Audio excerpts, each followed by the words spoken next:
Hi friends, அனைவருக்கும் advance happy Pongal. இன்னைக்கு நம்ம சேனலில் இனிப்பான சக்கரை பொங்கல் விறகுடுப்பில் செய்கிறேன் பார்க்கலாம். இன்னைக்கு சக்கரை பொங்கல் நம்ம விறகுடுப்பில் தான் செய்கிறோம், அதனால ஒரு கோலம் போட்டுக்கலாம்.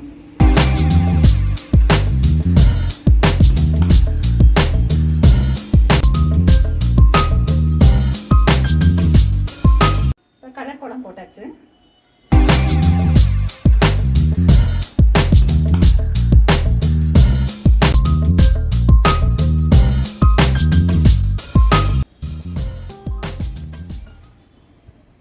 பச்சரிசி மாவு கரைச்சி வச்சுருக்கேன். இதில் பொங்கல் வைக்கிற பானையில் கோலம் போட்டுக்கலாம். உங்கள் விருப்பத்துக்கு தேர்ந்த மாதிரி நீங்கள் பானையை அலங்காரம் பண்ணிக்கலாம்.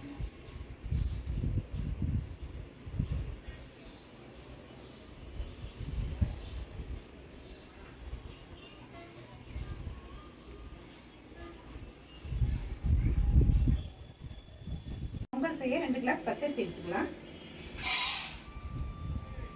2 கிளாஸ் பச்சரிசிக்கு 3/4 கிளாஸ் பாசிப்பருப்பு எடுத்துருக்கேன்.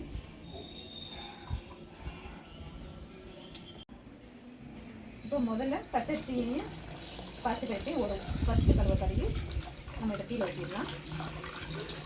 நம்ம கீழே ஊற்றிட்டோம். இந்த அடுத்த தண்ணியை வந்து பொங்கல் ஊற்றி நம்ம எடுத்து இதை சேர்த்துக்கலாம். நம்ம பச்சரிசி பொங்கலுக்கு 2 டம்ளர் எடுத்துருக்கோம். அதுக்கு 8 டம்ளர் தண்ணி சேர்த்துக்கலாம். 1 டம்ளர் அரிசிக்கு 4 டம்ளர் தண்ணி. இப்போ முதல்ல அடுப்பை பற்ற வச்சுக்கலாம்.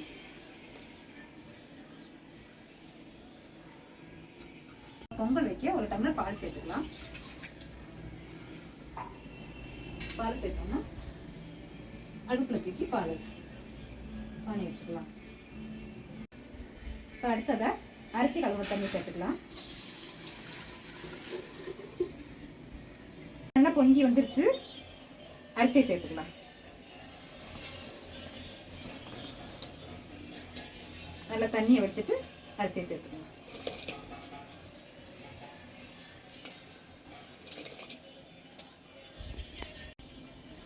இப்போ அரிசியும் பருப்பும் நல்லா வேகுது.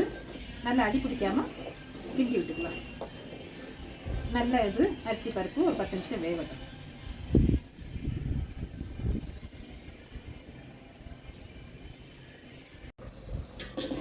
இப்போ அரிசியும் பருப்பு நல்லா குழஞ்சி வந்துக்கிட்டு இருக்கு.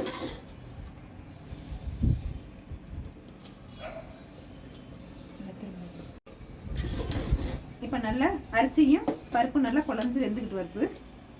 கொஞ்சம் நல்லா குலைவாக வேக வச்சுக்கலாம்.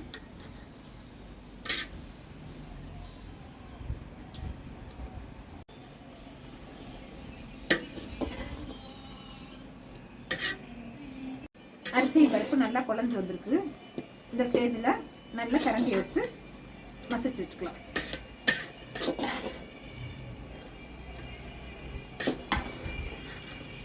ஒன்று சேர வெந்து வந்துருச்சு. இப்போ இந்த ஸ்டேஜில் வெள்ளைக்கட்டி பாகை எடுத்து காய்ச்சி வச்சுருக்கேன். மணல் இருக்கும், நல்லா வடிகட்டிட்டு பாகை கொஞ்சம் கொஞ்சமாக சேர்த்துக்கலாம். ஏன்னா ரொம்ப உடனே அப்படியே சேர்த்தோம்னா எல்லாம் கட்டி பட்டுரும்.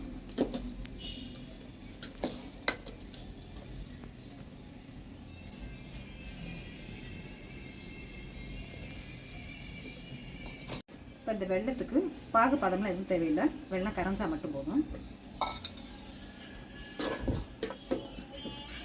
நம்ம வெள்ளத்தை அப்படியே போடுறத விட பாகு காய்ச்சி ஊற்றினா கலர் நல்லாயிருக்கும்.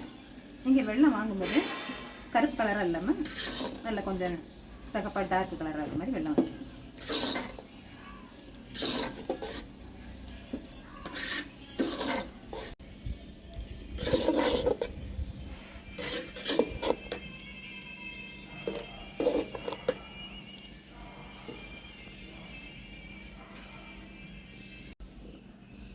தேங்காய் பல்லாக நறுக்கி வச்சுருக்கேன். அதை பொங்கல் சேர்த்துக்கலாம். நீங்கள் நெய்யில் கூட வறுத்து சேர்த்துக்கலாம். நான் சும்மா தான் தேங்காயை சேர்த்துருக்கேன் இதில். ஏன்னா பொங்கல் சாப்பிடும்போது இந்த தேங்காய் கடிப்பட்டால் நல்லா டேஸ்ட்டாக இருக்கும்.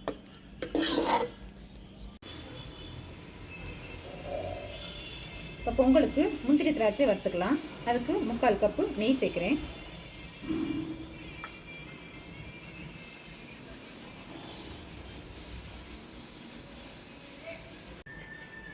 இப்போ நெய் நல்லா காஞ்சிருச்சு. இதில் முந்திரி பருப்பு சேர்த்துக்கலாம். முந்திரி நல்லா பொன்னிறமாக வறுத்த பிறகு திராட்சை சேர்த்துக்கலாம்.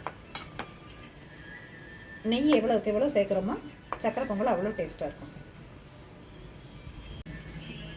அடுத்ததாக கிஸ்மிஸ் சேர்த்துக்கலாம்.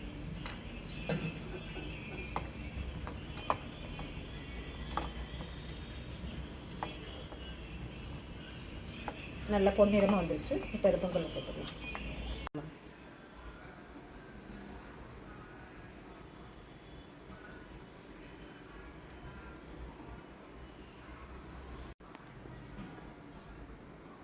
ஏலக்காய் நுணுக்கி வச்சுருக்கேன், அதை சேர்த்துக்கலாம்.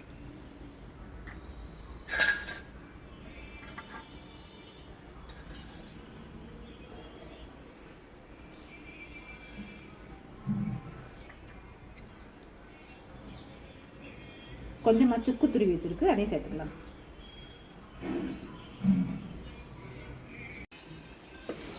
இப்போ நல்லா எல்லாத்தையும் கிண்டிக்கலாம். கொஞ்சம் நைஸ் உப்பு சேர்த்துக்கலாம். ஏன்னா வெள்ளத்திலே உப்பு இருக்கும், அதனால் கொஞ்சமாக லைட்டாக. சுவையான சூப்பரான கலக்கலான சக்கரை பொங்கல் ரெடி ஆயிடுச்சு.